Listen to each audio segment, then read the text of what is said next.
All right, so the final lab was the stoichiometry lab, and that was the lab I showed you where I took the copper wire and made it into a coil and then stuck it into that silver nitrate solution, and silver came out of solution to form solid silver on the copper wire, and copper from the wire went into solution to form a copper cation.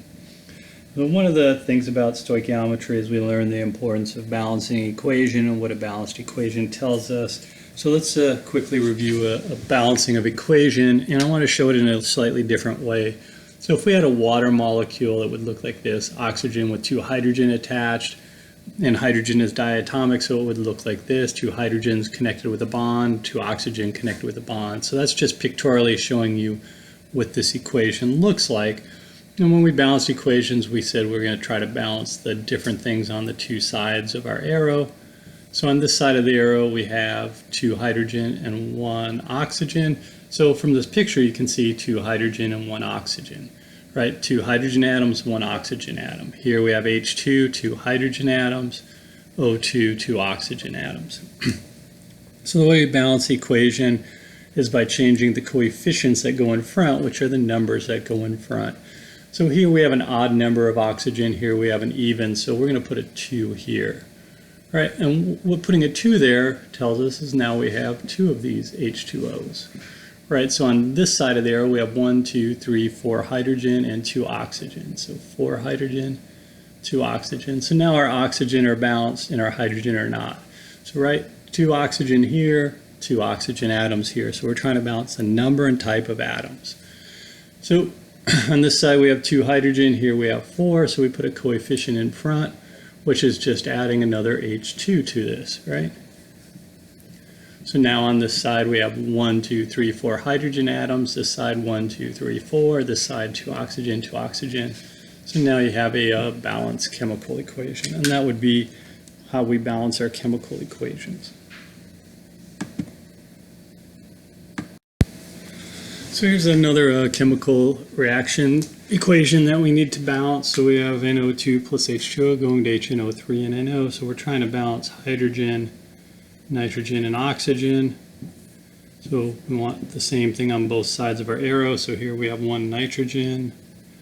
Here we have 2 oxygen and another oxygen. So there's 3 oxygen atoms. And here we have 2 hydrogen. Here we have 1 hydrogen. We have 1 nitrogen there and there. So we have 2. Here we have 3 oxygen and 1 more, so we have 4.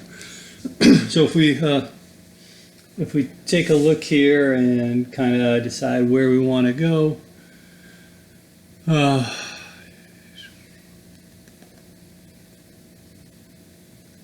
it's not immediately obvious, but the first thing I would probably do is try putting a 2 coefficient here. And when we do that, that doubles our number of hydrogens. So now our hydrogen are balanced. Now we have 2 nitrogen here and 1 over there. So now we have 3 nitrogen. And we have 2 times 3, 6, 7 oxygen.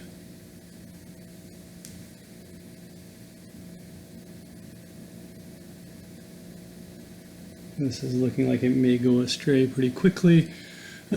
But we'll just keep our faith here and say that here we have 3 nitrogen on this side, so we need 3 on this side, and this will be our next coefficient. We'll put a 3 over here and see if that starts making things look a little better.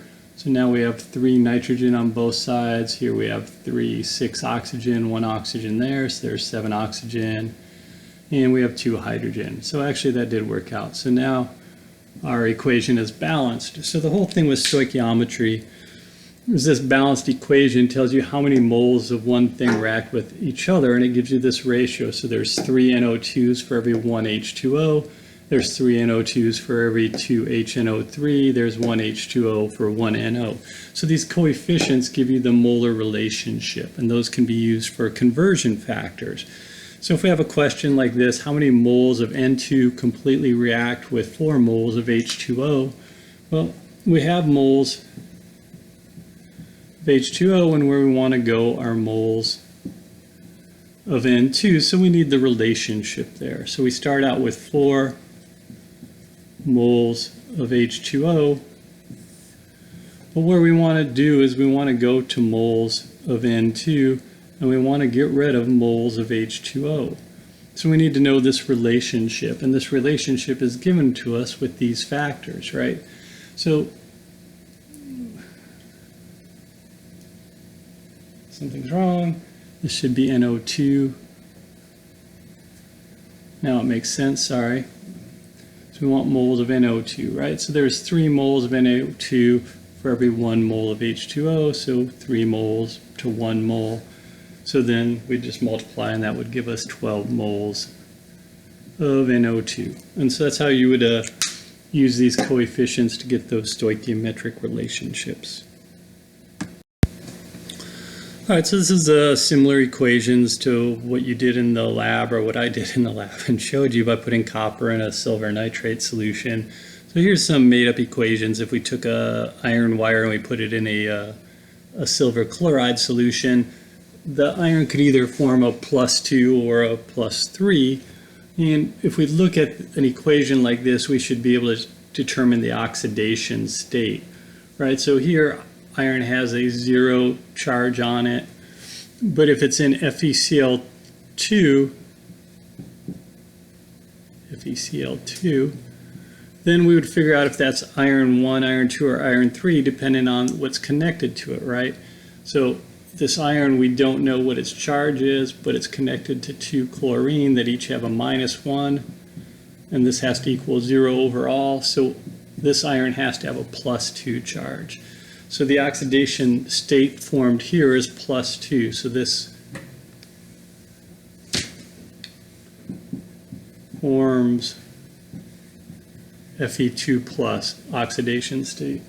If we look at this other equation, what we're looking at is that the iron now forms FeCl3.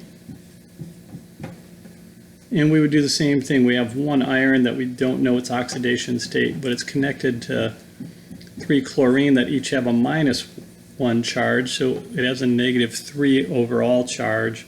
So then this iron has to have a +3. So this forms iron 3+. So you should be able to look at an equation like this and determine what the iron is oxidized to. Is it oxidized to a +2 or a +3? And it may not be iron, but you should be able to do this for any metal.